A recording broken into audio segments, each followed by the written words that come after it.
Imagine being shipped to an uninhabited island. No shelter, no food, no tools, and told to survive. This isn't fiction. It's a real event buried in the back pages of Soviet history. Welcome to Cannibal Island, where starvation led to savagery and horror was the only law. In 1933, under Stalin's brutal regime, the Soviet Union was struggling with overpopulation, especially among those labeled undesirables. The NKVD, Stalin's secret police, decided to deport thousands to so-called special settlements. Enter Nazino Island, a swampy patch of land on the Obi River in Siberia. It was never meant for human life, but that didn't matter.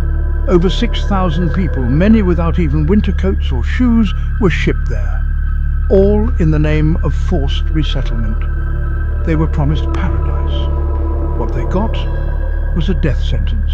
No food, no tools, no shelter. Guards simply watched as the exiles fought over pitiful rations of mouldy flour. Some tried mixing it with river water. Many died of dysentery within days. Others were hunted. Cannibalism wasn't an anomaly on Nazino. It became normal. Eyewitnesses described women tied to trees, limbs cut off while they were still alive. One survivor whispered, "We were eating each other like animals." Eventually, word leaked out. An internal report documented every horror in chilling detail. But Stalin didn't want the world to know. The truth of Cannibal Island was buried, deeper than its mass graves. For decades, the story remained classified. Even survivors were silenced. It wasn't until the 1990s that the full horror finally came to light. Of the 6,000 people sent to Nazino, over 4,000 were dead within weeks. Hundreds were executed or simply vanished. Many were never even registered by name. These weren't prisoners of war. Most were ordinary citizens, accused of petty crimes like not having the right ID. Today, Nazino Island is a quiet patch of land. No plaques, no signs, no memorial. But the earth remembers.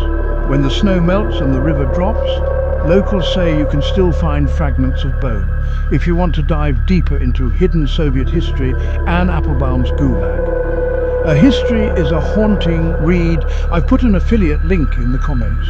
This was Cannibal Island, one of the darkest corners of 20th century history that the world almost forgot. If you want more disturbing truths from history's shadowed corners, hit like, drop a comment, and follow me for weekly chills, because some pages in history were never meant to be read aloud.